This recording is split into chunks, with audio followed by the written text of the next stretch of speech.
வணக்கம் நண்பர்களே. சமீபகாலமா கோலிவுட்ல தனுஷ், நயன்தாரா, விக்னேஷ் சிவன் மோதல் பெரிய அளவுல பேசப்பட்டுச்சு. ஆனா இப்போ இயக்குனர் விக்னேஷ் சிவன் தனுஷ் பத்தி ரொம்ப இமோஷனலா சில விஷயங்களை பகிர்ந்துருக்காரு.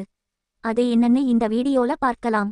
விக்னேஷ் சிவன் சமீபத்தில் கோபிநாத் அவர்களுடனான நேர்காணலில் தனுஷ் குறித்து உருக்கமாக பேசியது தற்போது இணையத்தில் வைரலாகி வருகிறது. நயன்தாரா, விக்னேஷ் சிவன் திருமண ஆவணப்பட விவகாரத்தில் தனுஷ் மற்றும் விக்னேஷ் சிவன் இடையே நிலவி வரும் பனிப்போர் தற்போது ஒரு உருக்கமான திருப்பத்தை எட்டியுள்ளது. தனது வளர்ச்சிக்காக தனுஷ் செய்த உதவிகளை நினைவுகூர்ந்து விக்னேஷ் சிவன் வருத்தம் தெரிவித்துள்ளார்.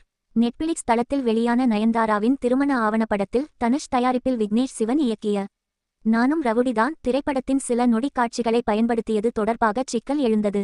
இதற்கு தனுஷ் தரப்பில் ரூ.10 கோடி நஷ்டஈடு கேட்டு நோட்டீஸ் அனுப்பப்பட்டதை தொடர்ந்து இரு தரப்புக்கும் இடையே சமூக வலைதளங்களில் மோதல் வெடித்தது.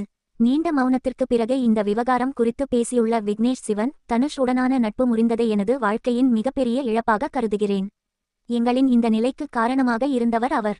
ஏதோ ஒரு இடத்தில் நான் தவறு செய்திருக்கலாம் என்று இப்போது தோன்றுகிறது என தெரிவித்துள்ளார். நான் இன்று இந்த உயரத்திற்கு வர காரணமாக இருந்தவர்களில் தனுஷ் முக்கியமானவர். அதை என்னால் எப்போதும் மறக்க முடியாது. இந்த சூழல் எனக்கு மிகுந்த மன உளைச்சலை தருகிறது என உருக்கமாக கூறியுள்ளார். தனுஷை ஒரு தந்தைக்கு நிகரான இடத்தில் வைத்து பார்ப்பதாக கூறியுள்ளார். தனுஷின் பிறந்தநாளும் விக்னேஷ் சிவனின் தந்தை மறைந்த தேதியும் ஒன்றே என்பதால் தனுஷிடம் ஒரு தந்தை உருவத்தை காண்பதாக தெரிவித்துள்ளார்.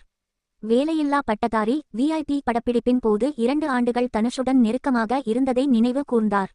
தனுஷ் சார் சாப்பிட்ட பிறகு தான் நான் சாப்பிடுவேன் என்று சொல்லும் அளவிற்கு அவர் மீது மிகுந்த மரியாதை வைத்திருந்ததாக குறிப்பிட்டுள்ளார்.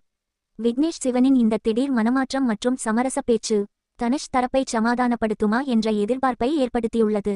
நானும் ரவுடிதான் படத்தின் போது உருவான இவர்களது நட்பு அதே படத்தின் காட்சியால் முறிந்தது திரையுலகினரிடையே சோகத்தை ஏற்படுத்தியிருந்தது. தற்போது விக்னேஷ் சிவனின் இந்த உருக்கமான பேச்சுக்கு தனுஷ் தரப்பிலிருந்து என்ன பதில் வரும் என்பதை ரசிகர்கள் ஆவலுடன் எதிர்பார்த்து காத்துள்ளனர். சட்டம் ஒரு பக்கம் இருந்தாலும் விக்னேஷ் சிவன் இன்னும் தனுஷ் மேல அதே மரியாதையை வச்சிருக்காருன்னு தான் தோணுது. இதை பத்தி நீங்க என்ன நினைக்கிறீங்க? தனுஷ், விக்னேஷ் சிவன் திரும்பவும் நண்பர்களா ஆவாங்களா? உங்க கருத்தை கமெண்ட்ல